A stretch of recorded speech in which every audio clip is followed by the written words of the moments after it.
Joining me here in the studio is Dr. Louay Safi. He's from Syria's newly formed National Council that we just mentioned before. Good to have you on the programme. Okay, Thanks, Dr. Safi. Can you tell me what you think? Are they representative, the people meeting with the Arab League today? Well, those are represent traditional political parties in Syria. They don't represent the revolution. They don't represent people on the ground. They don't represent those who have taken to the streets demanding freedom and rights.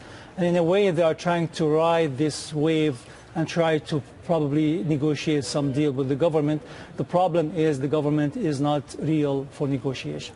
This could potentially be have really a humanitarian impact. I mean, those pictures we saw in Jamal's report there show the violence that is going on in a daily basis. If the Arab League is not meeting with people who are relevant, if they cannot get the Syrian government to comply with the agreement that they had to immediately withdraw from such areas as Homs, it would seem the whole process would seem to be losing credibility with Syrian people.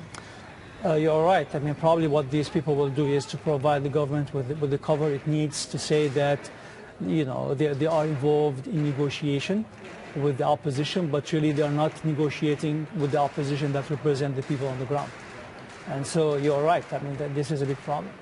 And there's a humanitarian impact. What do you hear is going on in the country? No, well, I mean, your report has shown that after bombarding Homs, now the military is moving on to Hama, and they are bombarding the city, rounding up thousands of people.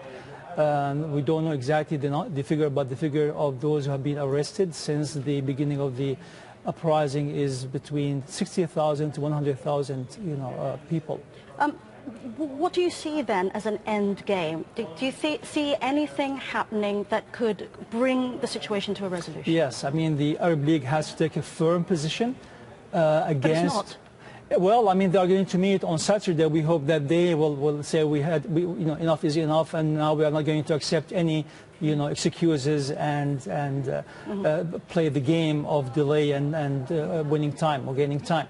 So I think you're right. I mean, the Arab League has been very accommodating to a regime that is determined to crush the uprising using the most violent means. What does it mean for strategizing for groups like your own? Well, I mean, as we speak, many people in the council are meeting with leaders in the Arab countries, and we intend to go full, full power to go out, to different world powers to make sure that there is a real pressure.